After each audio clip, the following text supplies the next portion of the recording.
کہنے لگے مل احسان، احسان کیا ہے؟ فرمایا ان تعبد اللہ کأنک تراہ، احسان یہ ہے کہ آپ اللہ کی عبادت اس انداز سے کریں کأنک تراہ، گویا آپ اللہ کو دیکھ رہے ہیں۔ فإن لم تکن تراہ، اگر آپ اللہ کو نہیں دیکھ رہے، فإنہ یراک، یہ تصور اور احساس پیدا کیجئے وہ اللہ آپ کو دیکھ رہا ہے۔ میرے محترم بھائیوں، آج دنیا میں کسی باس کے پاس چلے جائیں، کسی آفیسر کے پاس چلے جائیں، کسی اے سی ڈی سی کے پاس، M N A M P A کے پاس چلے جائیں، کسی چیف منسٹر پرائم منسٹر کے پاس چلے جائیں، احساس دل میں پہلے یہ رکھتے ہیں کہ بتائیے ذرا بات کس نے کرنی ہے، یہ نہ ہو کہ وہ پوچھ لے ہمیں پتہ ہی نہ ہو کہ ہم کیا کہہ رہے ہیں۔ تصور اور احساس پیدا کیجئے، جو نماز میں ہم پڑھتے ہیں ہمیں کتنا پتہ ہوتا ہے کہ مالک الملک کے سامنے ہم کیا پڑھ رہے ہیں۔ بسم اللہ الرحمن الرحیم، قد افلح المؤمنون الذین هم فی صلاتهم خاشعون، صدق اللہ العظیم۔ حمد و ثنا، تعریف، حمد، کبریائی اور بڑائی اللہ رب العالمین کے لیے۔ درود و سلام امام کائنات، امام المرسلین، شفیع المذنبین، رحمت للعالمین، جناب محمد الرسول اللہ صلی اللہ علیہ وآلہ وسلم کی ذات اقدس پر۔ حضرات دی وقار، جمعۃ المبارک میں اس دن ہم حدیث نبویہ میں اس دن کو سید الایام کہا گیا ہے، اور سید الایام اس وجہ سے ہے کہ اس دن اجتماعی عبادت جمعۃ المبارک کی ادائیگی کی صورت میں ہوتی ہے، اور عبادت سب سے بڑی جو ہمارے ہاں جو فرض ہے، خمس صلوات فی کل یوم و لیلہ، کہ دن اور رات میں اللہ رب العالمین کی طرف سے ہمارے اوپر 5 نمازیں فرض کی گئی ہیں۔ یہ نمازیں اللہ رب العالمین کے ہاں مقبول اس وقت ہوں گی، قبولیت کا درجہ اس وقت حاصل کریں گی جب سورۃ المومنون کی آیت نمبر 2 کے مطابق جو آپ نے خطبہ مسنونہ میں سنی ہے، اللہ رب العالمین فرماتے ہیں کہ قد افلح المومنون، فلاح پا گئے، کامیابی پا گئے وہ مومن لوگ، الذین هم فی صلاتهم خاشعون، وہ مومن لوگ جو اپنی نمازوں میں خشوع اختیار کرتے ہیں۔ حضرات، نماز کی ایک کیفیت ظاہری ہوتی ہے، اور وہ ظاہری کیفیت یہ ہے کہ ہم نماز پڑھتے ہیں اور لوگوں کے سامنے ہماری عبادت ظاہر ہوتی ہے کہ لوگ دیکھ رہے ہیں کہ فلاں بندہ نماز پڑھ رہا ہے۔ نماز کی ایک کیفیت باطنی کیفیت ہے جو خفیہ ہے، اور ہم میں سے کوئی شخص بھی یہ معلوم نہیں کر سکتا کہ فلاں شخص کے دل میں کون سا خیال اور تصور اور ارادہ ہے، کہ وہ جو عبادت کر رہا ہے وہ کس قبولیت کے درجے پہ فائز ہوگی، وہ عبادت یہ کوئی شخص معلوم نہیں کر سکتا۔ حتیٰ کہ ہم اپنے طور پر اللہ رب العالمین کی خشیت، عبادت کا شوق، عبادت کا ذوق، اور دل ہمارا اللہ رب العالمین سے ملاقات کے شوق میں تڑپ رہا ہو، اعضاء ہمارے پرسکون ہوں، اور دل اور دماغ کسی جلدی میں نہ ہو، اور ہم اپنے وجود کو سارے کے سارے کو کعبۃ اللہ کی طرف مبذول رکھے ہوئے ہوں، اور ہمارا دل رب کعبہ کی طرف ہو، اس دولت کا نام خشوع کہلاتا ہے۔ اور میرے محترم بھائیوں، میرا اور آپ کا نمازی بن جانا صرف نمازی بن جانا ہی کافی نہیں ہے۔ نماز کی ادائیگی کے لیے صرف مسجد میں تشریف لے آنا ہی کافی نہیں ہے، بلکہ اس کے ساتھ ساتھ وہ خشوع کی دولت ہونی چاہیے، خشیت الہی کی وہ دولت ہونی چاہیے جو عبادت کا مغز ہے، جو عبادت کی مخ ہے، جو عبادت کا اصل میں جسٹ ہے، وہ حاصل ہونا چاہیے۔ اور اگر نماز میں خشوع نہیں ہے، نماز میں وہ توجہ اور دھیان نہیں ہے، اور اللہ رب العالمین کے سامنے کھڑے ہونے کا احساس ہمارے دل میں نہیں آیا، تو آپ سمجھ لیجئے کہ یہ تصور ایسا ہی تصور ہے کہ ہماری آنکھیں تو موجود ہیں لیکن اس سے نظر نہیں آتا، ہمارے کان تو موجود ہیں لیکن اس سے ہم سن نہیں سکتے، ہمارے ہاتھ تو موجود ہیں لیکن اس ہاتھ سے ہم کسی کو لمس اور ٹچ نہیں کر سکتے۔ یہ کیفیت ہماری اس نماز کی ہے کہ جس نماز میں ہم رب کے سامنے تو کھڑے ہیں لیکن ہمارے دل میں یہ احساس نہیں ہے کہ ہم اللہ کے سامنے کھڑے ہیں۔ اللہ رب العالمین نے سورہ طٰہٰ میں 14 نمبر آیت میں یہ بات فرمائی، اور یہ میری اور آپ کی عبادت حقیقت میں ایسی ہی ہونی چاہیے۔ اننی انا اللہ لا الہ الا انا فاعبدنی واقم الصلاة لذکری۔ حقیقت کیا ہے؟ آپ کو معلوم ہونا چاہیے، یہ جو اللہ رب العالمین نے اپنے نبی کو مخاطب ہو کے کہا ہے کہ آپ کو یہ احساس ہونا چاہیے کہ میں خالق اور مالک تمہارا الہ اور معبود ہوں، میری عبادت کرنی ہے، اور اقیم الصلاۃ لذکری، نماز کو میری یاد کے لیے قائم کرنا ہے۔ اور یہ صرف وجود کو کھڑا کرنے کا نام نہیں ہے، بلکہ تمام کے تمام اعضائے جسمانی ہمارے رب کے سامنے مطیع اور فرما بردار ہوں اور دل پہ رقت طاری ہو، تب یہ احساس ہوتا ہے کہ ہم واقعتاً اللہ رب العالمین کی عبادت کے لیے کھڑے ہیں۔ اور میرے محترم بھائیوں، آپ یہ تصور اور احساس یہ ذہن میں رکھیے کہ جب ہم نماز میں خشوع اور خضوع کی بات کرتے ہیں، علامہ ابن کثیر رحمۃ اللہ علیہ نے خشوع کی تعریف یہ کی ہے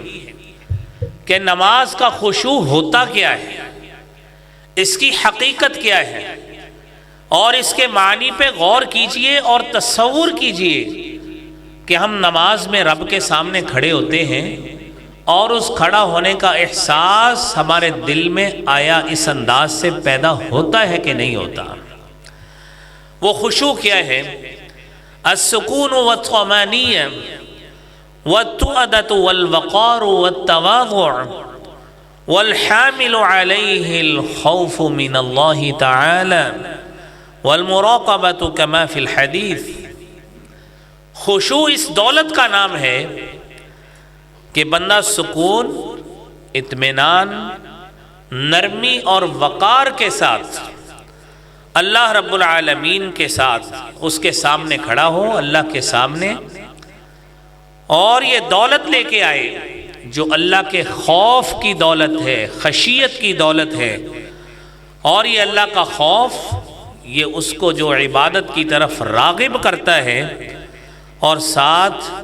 اس کی نگہبانی بھی کرتا ہے۔ جب تک یہ دولت نہیں ہوگی سمجھیے ہماری عبادت وہ قبولیت کا درجہ اس انداز سے حاصل نہیں کر سکتی جو سورہ مومنون کی آیت میں بتایا گیا ہے۔ اور جب ہم خشوع کی بات کرتے ہیں تو دو معنی ہمارے سامنے آتے ہیں۔ پہلا معنی یہ ہے کہ اللہ رب العالمین ہمیں دیکھ رہا ہے، یہ احساس ہمارے دل میں آتا ہے کہ رب کائنات ہمیں مشاہدہ کر رہا ہے، ہماری ہر حرکت سے، ہمارے ہر فعل سے، ہمارے ہر قول سے وہ رب العالمین واقف ہے، اس کی مشاہدے میں یہ بات موجود ہے۔ اور خشوع کا دوسرا معنی یہ ہے کہ عام حالت اور عام کیفیت میں بھی اللہ رب العالمین کا احساس، اس کے تقوی کا، اس کی خشیت کا احساس عام حالات و واقعات میں بھی ہمارے دل میں ہونا چاہیے۔ اور یاد رکھیے،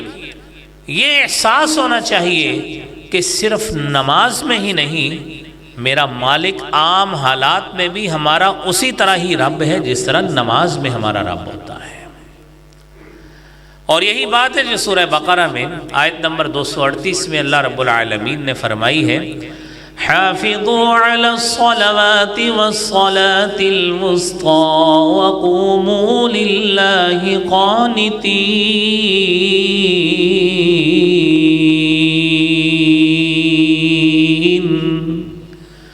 حافظوا علی الصلوات، نمازوں کی حفاظت کرو، والصلاة الوسطى، اور بالخصوص درمیانی نماز کی حفاظت کرو، یعنی عصر کی نماز کی فوکس کرتے ہوئے، توجہ اور دھیان زیادہ دیتے ہوئے اس کی ضرور حفاظت کرنا۔ وَقُومُوا لِلَّهِ قَانِتِينَ، صرف رب کے سامنے کھڑے نہیں ہونا، للہ قانتین، اس کے سامنے مطیع اور فرما بردار ہو کے کھڑے ہونا ہے۔ اور نبی کریم صلی اللہ علیہ وآلہ وسلم نے فرمایا اللہ رب العالمین فرماتے ہیں، قسمت الصلاة بینی و بین عبدی، میں نے نماز کو اپنے اور اپنے بندے کے درمیان تقسیم کر دیا ہے۔ اذا قال العبد، جب بندہ کہتا ہے الحمدللہ رب العالمین، میرا رب کہتا ہے حمدنی عبدی، میرے بندے نے میری حمد بیان کی ہے۔ اور جب بندہ کہتا ہے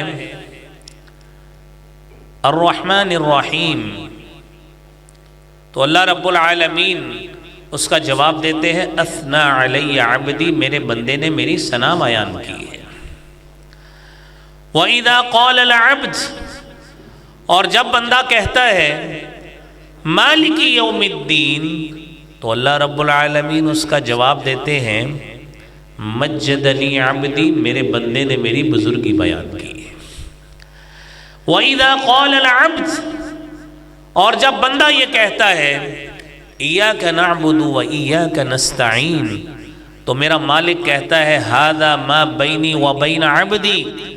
یہ میرے اور میرے بندے کے درمیان کا معاملہ ہے، وَلِعَبْدِي مَا سَأَلَ، اور میرے بندے کو وہی ملے گا جو اس نے سوال کیا ہے۔ اور بندہ سوال کرتا ہے اهْدِنَا الصِّرَاطَ الْمُسْتَقِيمَ، اللہ مجھے سیدھے رستے پہ چلا دے۔ صراط الذین انعمت علیہم، اس راستے پہ چلانا جس راستے پہ تو نے انعام کیا ہے، جن لوگوں پہ انعام کیا ہے ان کے راستے پہ چلانا۔ میرے محترم بھائیو، سورہ فاتحہ کی 7 آیتیں ہیں، 3.5 آیتیں بندہ اللہ کی حمد و ثنا اور بزرگی بیان کرتا ہے، اپنی عبادت کو اس رب کے لیے مخصوص کرتا ہے، اور اگلی 3.5 آیتیں جو ہیں بندہ اپنے لیے رب سے سوال کرتا ہے، اور یہ بات پوری ہو جاتی ہے جو نبی مکرم صلی اللہ علیہ وآلہ وسلم نے فرمایا کہ اللہ نے فرمایا هذا ما بینی و بین عبدی، قسمت الصلاة بینی و بین عبدی، میں نے بندے کے درمیان اور اپنے درمیان نماز کو تقسیم کر دیا ہے۔ اب خود اندازہ کیجئے، یہ تو وہ شخص اللہ سے جواب لے گا جو الحمدللہ رب العالمین پڑھ کر وقفہ کرے گا، سنے گا، سوچے گا کہ میں اپنے رب سے ہم کلام ہوں۔ اور صحیح بخاری کی وہ حدیث 50 نمبر جو دوسری کتب حدیث میں بھی موجود ہے، جس میں صحابی رسول بیان کرتے ہیں بینما نحن عند رسول اللہ صلی اللہ علیہ وسلم، ہم اللہ کے رسول صلی اللہ علیہ وسلم کے پاس تھے، اطلع علینا رجل، ایک آدمی آیا، شدید بیاض الثیاب، سفید رنگ کے اس نے کپڑے پہنے ہوئے تھے، شدید سواد الشعر، ڈینس بلیک کلر کے اس کے بال تھے، لا یرا علیہ اثر السفر، اور اس کے جسم پہ کوئی سفر کے آثار نہیں تھے، ولا يعرفه منا احد، اور ہم میں سے کوئی شخص بھی اسے جانتا نہیں تھا، حتی جلس الی النبی صلی اللہ علیہ وآلہ وسلم، وہ شخص اللہ کے نبی صلی اللہ علیہ وسلم کے پاس آ کے بیٹھ گیا، اور فَأَسْنَدَ رُكْبَتَيْهِ إِلَى رُكْبَتَيْهِ، اس نے اپنے گھٹنے آپ صلی اللہ علیہ وسلم کے گھٹنوں کے ساتھ ملا دیے، فَوَضَعَ يَدَيْهِ عَلَى فَخِذَيْهِ، اور اپنے ہاتھ ران پہ رکھ کر کہتا ہے مَلْ ایمان یا رسول اللہ، اللہ کے رسول صلی اللہ علیہ وسلم ایمان کسے کہتے ہیں؟ سوال پوچھا، آپ نے فرمایا ان تؤمن باللہ وملائکتہ وکتبہ ورسلہ والیوم الآخر والقدر خیرہ وشرہ، آپ نے ایمان کے 6 اجزاء بتائے، آپ اللہ پر ایمان لائے، ملائکہ پر ایمان لائے، کتب پر، رسل پر، قیامت کے دن پر اور تقدیر پر۔ وہ کہتا ہے صدقتا، آپ نے سچ کہا ہے۔ صحابی کہتے ہیں فعجبنا لہ یسألہ ویصدقہ، ہمیں یہ بات بڑی حیران کر دینے والی لگی کہ سوال بھی خود کر رہا ہے، جواب بھی دے، سن کے کہتا ہے آپ نے سچ کہا ہے۔ اس نے دوسرا سوال کیا مل اسلام، اسلام کیا ہوتا ہے؟ آپ نے فرمایا ان تشہد ان لا الہ الا اللہ، آپ اس بات کی گواہی دیں کہ اللہ تعالیٰ ایک ہے اور محمد صلی اللہ علیہ وسلم اللہ کے رسول ہیں، وَتُقِيمَ الصَّلَاةَ وَتُؤْتِيَ الزَّكَاةَ وَتَصُومَ رَمَضَانَ وَتَحُجَّ الْبَيْتَ ان استطعت الیہ سبیلا، آپ نے 5 ارکان بتا دیے، وہ کہتا ہے صدقت، آپ نے سچ کہا ہے۔ تیسرا سوال کیا مل احسان، احسان کیا ہوتا ہے؟ یہ ہمارے موضوع سے متعلق بات ہے، جس وجہ سے یہ حدیث آپ کو سنائی ہے، اس کو حدیث جبرائیل بھی کہتے ہیں۔ کہنے لگے مل احسان، احسان کیا ہے؟ فرمایا ان تعبد اللہ کأنک تراہ، احسان یہ ہے کہ آپ اللہ کی عبادت اس انداز سے کریں کأنک تراہ، گویا آپ اللہ کو دیکھ رہے ہیں۔ فَإِن لَمْ تَكُن تَرَاهُ، اگر آپ اللہ کو نہیں دیکھ رہے، فَإِنَّهُ يَرَاكَ، یہ تصور اور احساس پیدا کیجئے وہ اللہ آپ کو دیکھ رہا ہے۔ میرے محترم بھائیوں، آج دنیا میں کسی باس کے پاس چلے جائیں، کسی آفیسر کے پاس چلے جائیں، کسی اے سی ڈی سی کے پاس، M N A M P A کے پاس چلے جائیں، کسی چیف منسٹر پرائم منسٹر کے پاس چلے جائیں، احساس دل میں پہلے یہ رکھتے ہیں کہ بتائیے ذرا بات کس نے کرنی ہے، یہ نہ ہو کہ وہ پوچھ لے، ہمیں پتہ ہی نہ ہو کہ ہم کیا کہہ رہے ہیں۔ تصور اور احساس پیدا کیجئے، جو نماز میں ہم پڑھتے ہیں ہمیں کتنا پتہ ہوتا ہے کہ مالک الملک کے سامنے ہم کیا پڑھ رہے ہیں۔ یہ احساس ہمارے دل میں کیسے پیدا ہوگا؟ اور یہ احساس جب تک ہمارے دل میں نہیں آئے گا، نمازوں میں خشوع اور خشیت کبھی بھی نہیں پیدا ہو سکتی۔ اور جو مومنوں کی صفت آپ نے سنی ہے، قد افلح المومنون الذین هم فی صلاتهم خاشعون، مومن وہ ہے جو اپنے نمازوں میں خشوع اختیار کرتے ہیں۔ علامہ ابن القیم رحمۃ اللہ علیہ نے مدارج السالکین میں اور اقتداء الصراط المستقیم میں علامہ ابن تیمیہ نے وہ ایک بڑی پیاری مثال دی ہے، وہ آپ بھی سنیے کہ ہماری نماز اصل میں نماز کیسی ہوتی ہے جو ہم پڑھتے ہیں۔ بڑی پیاری مثال ہے، فرماتے ہیں نماز ایسی ہے، وقال بعض السلف، علماء کہتے ہیں الصلاۃ کجاریۃ، یہ نماز بھی ایک لونڈی کی طرح ہے، تہدی الی ملک من الملوک، جسے بادشاہوں میں کسی بادشاہ کی طرف گفٹ کیا جاتا ہے، فَمَظَّنُّ بِمَنْ يَهْدِي إِلَيْهِ جَارِيَةً شَلًّا أَوْ عَوْرَايًا أَوْ عُمْيًا أَوْ مَقْطُوعَةَ الْيَدِ وَالرِّجْلِ، کیا خیال ہے ایسی لونڈی کے بارے میں؟ آپ کسی بادشاہ کو اندھی لونڈی دے دیں، بہری دے دیں، کانی دے دیں، ہاتھ کٹے ہوئے ہوں، پاؤں کٹے ہوئے ہوں، او مریضتن او دمیمتن، مریضہ اور لاغر قسم کی لونڈی کسی بادشاہ کو دے دیں، بدصورت قسم کی لونڈی دے دیں، حتی یہدی الیہ جاریتن میتتن بلا روح، یا ایسی لونڈی دے دیں جس میں روح اور جان ہی نہ ہو، تو بتائیے فَكَيْفَ بِالصَّلَاةِ التی یہدیہا العبد ویتقرب بہا الی ربہ تعالی، کیا خیال ہے اس نماز کے بارے میں کہ جس نماز کا نمازی کو پتہ نہیں ہے کہ وہ کیسی نماز رب کو پیش کر رہا ہے۔ یہ ایسی ہی مثال ہے جس طرح کوئی شخص بادشاہ کو لنگڑی، کانی، بہری، مریضہ اور اس قسم کی لونڈی پیش کر رہا ہے اس کو گفٹ کے طور پہ۔ بندہ جب نماز اس طرح کی پڑھتا ہے جس کو احسان کا معنی نہیں آتا، جس کو خشوع اور خضوع کا معنی ہی نہیں آتا، اس کو پتہ ہی نہیں ہے رب کے سامنے کھڑے کیسے ہونا ہے، وہ یہی مثال سمجھے کہ جس طرح بادشاہ کو اس طرح کا گفٹ پیش کیا جا رہا ہے، آپ مالک الملک کو نعوذ باللہ اس طرح کی نماز پیش کر رہے ہیں۔ یہ احساس میرے بھائیوں نماز کو سمجھ کر پڑھنے کا یہ کب حاصل ہوگا، اس کی اہمیت کو جانیے۔ قرآن کریم میں اللہ رب العالمین نے ہمارے سامنے کچھ باتیں ایسی رکھی ہیں ہمیں احساس ہو کہ اس نماز کی اہمیت کیا ہے، رب سے ملاقات کی اہمیت کیا ہے۔ وَاسْتَعِينُوا بِالصَّبْرِ وَالصَّلَاةِ وَإِنَّهَا لَكَبِيرَةٌ إِلَّا عَلَى الْخَاشِعِينَ الَّذِينَ يَظُنُّونَ أَنَّهُمْ مُلَاقُو رَبِّهِمْ وَأَنَّهُمْ إِلَيْهِ راجعون۔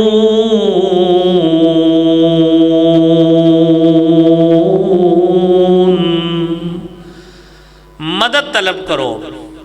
صبر کے ساتھ، نماز کے ساتھ۔ یہ نماز گراں گزرتی ہے، بھاری ہوتی ہے ان لوگوں پہ جو ڈرنے والے نہیں ہوتے۔ ڈرنے والوں پہ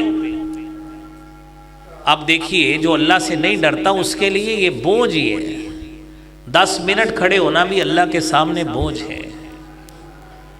لیکن جو ڈرنے والے ہیں اللہ کہتے ہیں الا علی الخاشعین الذین یظنون انہم ملاقو ربہم،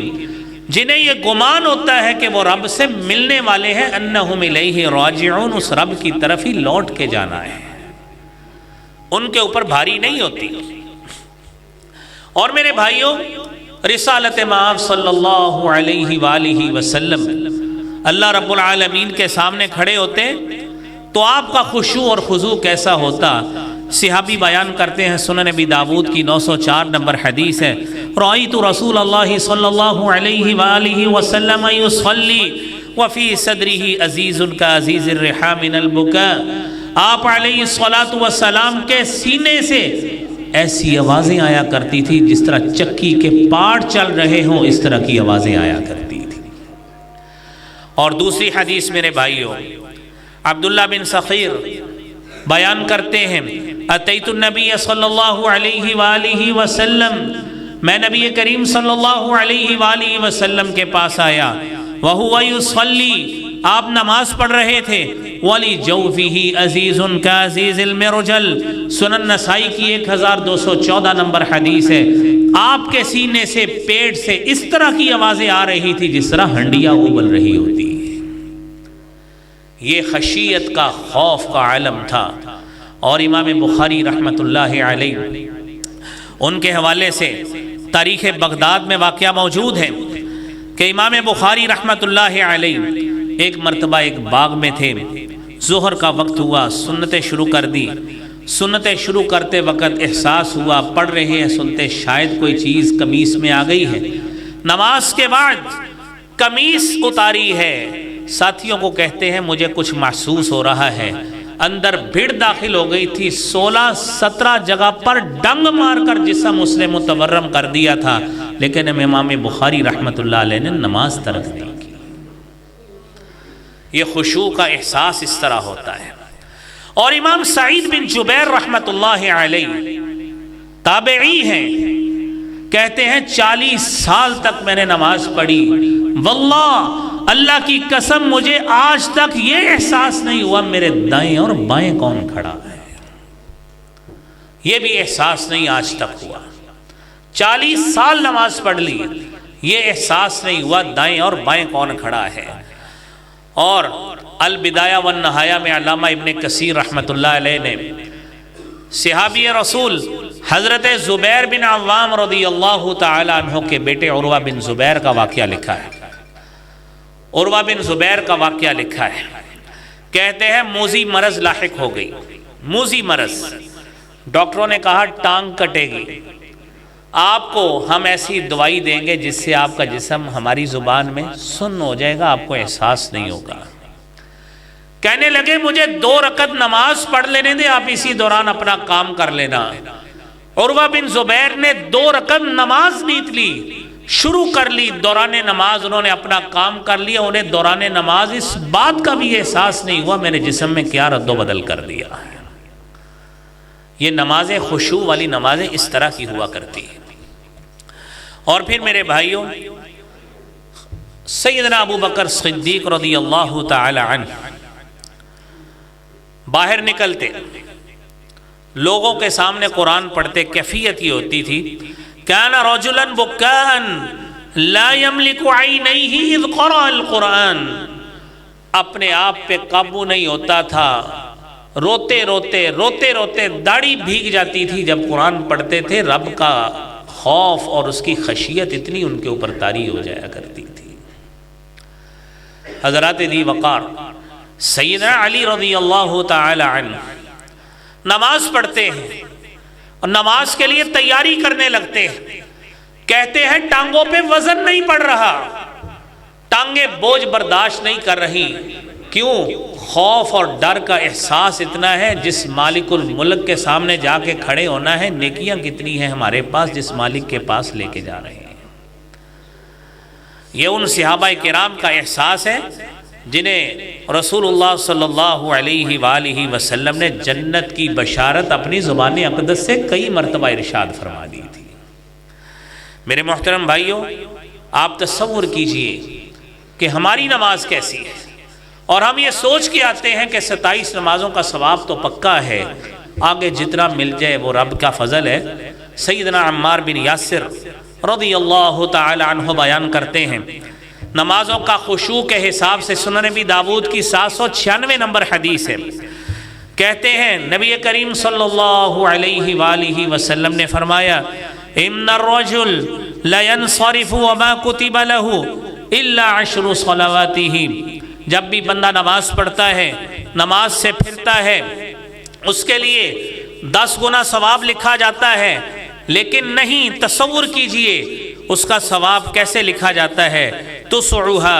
ثمنھا سبعھا سدسھا خمسھا ربعھا ثلثھا ونصفھا، اس کے خشوع اور خضوع کی بدولت ممکن ہے اس کا ثواب آدھا بھی نہ لکھا جائے، ممکن ہے اس کا ثواب 2 گنا بھی نہ لکھا جائے، ہم 10 گنا لیے امید لے کے آتے ہیں، یہ خشوع و خضوع کے حساب سے ثواب ملا کرتا ہے، یہ اللہ کے رسول صلی اللہ علیہ وسلم نے فرمایا ہے۔ میرے محترم بھائیوں، یہ نماز اچھی نماز بنانے کے لیے، خشوع اور خضوع سے بھرپور نماز بنانے کے لیے، اس کے لیے میرے بھائیوں یہ اہم بات ہے کہ اپنی نماز کے حوالے سے ہمیں یہ غور کرنا چاہیے اپنے رب کو کون سی نماز ہم پیش کر رہے ہیں۔ صحابی رسول حضرت ضمرہ بن حبیب رضی اللہ تعالی عنہ بیان کرتے ہیں، صحیح ترغیب و ترہیب کی 530 نمبر روایت ہے، فرماتے ہیں رسالت مآب صلی اللہ علیہ وآلہ وسلم نے فرمایا ان اول شیء یرفع عن هذه الامہ الامانہ والخشوع، اس امت سے سب سے پہلے جس چیز کو اٹھایا جائے گا وہ نمازوں کا خشوع اور خضوع ہوگا، امانت کی پاسداری ہوگی، یہ قوم امانت داری سے بددیانتی کی طرف آ جائے گی، نمازوں میں خشوع اور خضوع لانے کی بجائے نمازوں میں دنیا کا دھیان بڑھ جائے گا، اس امت سے سب سے پہلے یہ اٹھے گا، خشوع اور خضوع اٹھے گا، حتی لا تکاد ترا خاشعا، آپ کو بہت کم ایسا ملے گا کہ کسی شخص کی نماز میں خشوع و خضوع ہو، ورنہ اس قوم سے اس چیز کو اٹھا لیا جائے گا۔ میرے محترم بھائیوں، اسی لیے عبادہ بن صامت رضی اللہ تعالی عنہ یہ کہا کرتے تھے، امام ترمذی نے اس قول کو 2653 نمبر حدیث میں نقل کیا ہے، فرماتے ہیں یوشک ان تدخل مسجد جماعت فلا ترى فيه رجلا خاشعا، عن قریب آپ مساجد میں جائیں گے، لوگوں کو نمازیں پڑھتا دیکھیں گے، لیکن بہت ناممکن بات ہے کہ آپ کو کوئی ایسا شخص ملے جامع مسجد میں بھی کہ جس شخص کی نماز خشوع اور خضوع سے بھری ہوئی ہو۔ اللہ رب العالمین ہماری نمازوں میں یہ احساس پیدا فرمائے۔ میرے محترم بھائیوں، خشوع اور خضوع کا احساس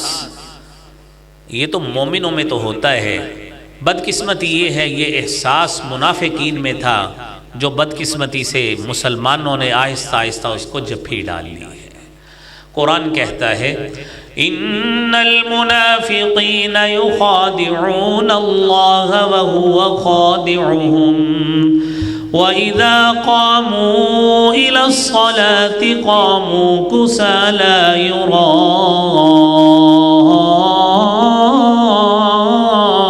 النَّاسَ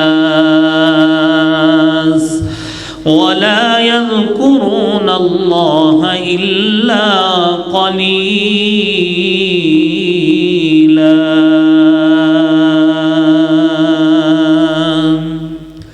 یہ منافق نماز میں سستی اور کاہلی کا شکار رہتے ہیں۔ سستی اور کاہلی یہ ان کو اس طرف لے کے جاتی ہے، یہ سمجھتے ہیں نعوذ باللہ اللہ کو دھوکہ دے لیں گے، ہرگز نہیں۔ وَهُوَ خَادِعُهُمْ، دھوکہ اپنے آپ کو دے رہے ہیں۔ وَإِذَا قَامُوا إِلَى الصَّلَاةِ، نماز میں کھڑے ہوتے ہیں، قَامُوا كُسَالَى، سست، يُرَاءُونَ النَّاسَ، لوگوں کو دکھانے کے لیے نماز میں آتے ہیں۔ وَلَا يَذْكُرُونَ اللَّهَ إِلَّا قَلِيلًا، اللہ کی یاد بہت کم، اللہ کا ذکر بہت کم اللہ کو یاد کرتے ہیں، لوگوں کو دکھانے کے لیے آ جاتے ہیں کہ ہم بھی آپ کے ساتھ نماز پڑھنے والے ہیں۔ یہ تعداد اور گنتی کو پورا کرنا اور نمازوں کے اندر وہ احساس نہ آنا، یہ بدقسمتی سے منافقوں کی علامت ہے۔ اللہ کریم ہمیں اس علامت سے محفوظ فرمائے۔ حضرات دی وقار، نماز میں جو شخص خشوع اختیار نہیں کرتا، میرے نبی کریم صلی اللہ علیہ وسلم نے فرمایا وہ نماز کا سب سے بڑا چور ہوتا ہے۔ فرمایا اسوأ الناس سارقۃ الذی یسرق من صلاتہ، سب سے بدترین چور وہ شخص ہے جو نماز میں چوری کرتا ہے۔ قالوا یا رسول اللہ، اللہ کے رسول صلی اللہ علیہ وسلم، وَكَيْفَ يَسْرِقُ مِنْ صَلَاتِهِ، کوئی شخص اپنی نماز میں چوری کیسے کرتا ہے؟ آپ نے فرمایا لَا يُتِمُّ رُكُوعَهُ وَلَا سُجُودَهُ، مسند احمد کی 22642 نمبر حدیث ہے کہ جب بندہ رکوع اور سجدوں کو پورا نہیں کرتا وہ نماز کا چور ہے، اور بدترین چور وہی ہے جو نماز کا چور ہوا کرتا ہے۔ تصور کیجئے، احساس پیدا کیجئے، اور یہ احساس لے کے آئیے کہ کہیں بدقسمتی سے کہیں ہمارا شمار ایسے لوگوں میں تو نہیں ہو رہا۔ اللہ کریم ہماری نمازوں میں خشوع اور خضوع پیدا فرمائے۔ اور میرے محترم بھائیوں، ایک دو باتیں اور سنیے۔ سیدنا عبادہ بن صامت رضی اللہ تعالی عنہ بیان کرتے ہیں، سنن نبی داود کی 425 نمبر حدیث ہے، نبی کریم صلی اللہ علیہ وآلہ وسلم نے فرمایا 5 صلوات، 5 نمازیں، من احسن وضوءہن، جس شخص نے اچھا وضو کیا، وصلاہن لوقتہن، اور ان نمازوں کو ان کے اوقات پہ پڑھا، واتم رکوعہن وخشوعہن، اور اس کے رکوع کو بھی اور خشوع و خضوع کو صحیح معنوں میں رکھ کر ادا کیا ہے۔ نبی کریم صلی اللہ علیہ وسلم نے فرمایا کان لہ عند اللہ عہد ان یغفر لہ، اللہ رب العالمین کے ہاں یہ اس کے لیے ذمہ داری بن گئی ہے کہ ایسے شخص کو اللہ ضرور معاف کر دے گے۔ اللہ کریم ہمارا شمار بھی ان لوگوں میں فرمائے۔ اور ساتھ ہی فرمایا وَمَن لَّمْ يَفْعَلْ، جو شخص یہ نہیں کرتا، رکوع و سجود پورے نہیں ہیں، خشوع نماز میں اس کا برقرار نہیں ہے، فرمایا جو شخص نہیں یہ کام کرتا فلیس لہ علی اللہ عہد، اللہ رب العالمین کے ہاں ایسا کوئی عہد نہیں ہے، ان شاء عذبہ و ان شاء یغفر لہ، ایسے شخص کے لیے کوئی ضروری نہیں ہے اللہ کے لیے کہ ایسے شخص کو رب معاف کرے یا نہ کرے، ایسے شخص کا کوئی ذمہ نہیں ہے۔ میرے محترم بھائیوں، اللہ رب العالمین سے ہمیشہ دعا کیا کریں کہ اللہ کریم ہمارے خشوع کو برقرار رکھتے ہوئے ہماری معافی فرمائے، اور ساتھ ساتھ یہ بات ذہن میں بھی رکھیے کہ یہ کامیابی کا وہ راستہ ہے، قد افلح المومنون، کہ مومن فلاح پا گئے، الذین هم فی صلاتهم خاشعون، وہ لوگ جو نمازوں میں خشوع اختیار کرتے ہیں، اور 11ویں 10ویں آیت میں فرمایا الذین یرثون الفردوس، یہ لوگ اولئک هم الوارثون، یہ وارث ہوں گے، الذین یرثون الفردوس، جو جنت الفردوس کے وارث ہوں گے، ہم فیہا خالدون، اس میں ہمیشہ ہمیشہ کے لیے رہیں گے۔ اللہ کریم ہمارا شمار بھی ان لوگوں میں فرمائے۔ اور ساتھ ساتھ میرے بھائیوں، نبی کریم صلی اللہ علیہ وآلہ وسلم نے اسی نماز کے خشوع کے حوالے سے یہ بات بھی فرمائی ہے جو آپ نے ابھی حدیث سماعت فرمائی، 5 نمازیں پوری کریں، رکوع اور سجود پورے کریں۔ دوسری حدیث سماعت فرمائیں سنن نبی داود کی 1420 نمبر، عبادہ بن صامت رضی اللہ تعالی عنہ ہی اس حدیث کو بیان کرتے ہیں، فرمایا 5 صلوات کتبہن اللہ علی العباد، 5 نمازیں ہیں جو اللہ رب العالمین نے بندوں پہ فرض کی ہیں، فمن جاء بہن لم یضیع منہن شیئا، جو شخص ان 5 نمازوں کو لے کے آتا ہے، ان 5 نمازوں میں سے کوئی ایک چیز بھی ضائع نہیں کرتا، استخفافا بحقہن، اور ان میں سے کسی چیز کو بھی ہلکا نہیں سمجھتا، میرے نبی نے فرمایا ہے کان لہ عند اللہ عہد ان یدخلہ الجنہ، اللہ رب العالمین کی اب ذمہ داری ہے اس شخص کو اللہ جنت ضرور عطا فرمائیں گے۔ میری اللہ رب العالمین سے دعا ہے کہ اللہ کریم ہماری عبادات کو بھی ایسی توجہ والا، خشوع والا، خضوع والا، اور عبادات کو کامل توجہ والا بنائے، اور ہماری عبادات کو اللہ اپنی بارگاہ میں قبول و منظور فرمائے۔ وآخر دعوانا ان الحمد للہ رب العالمین۔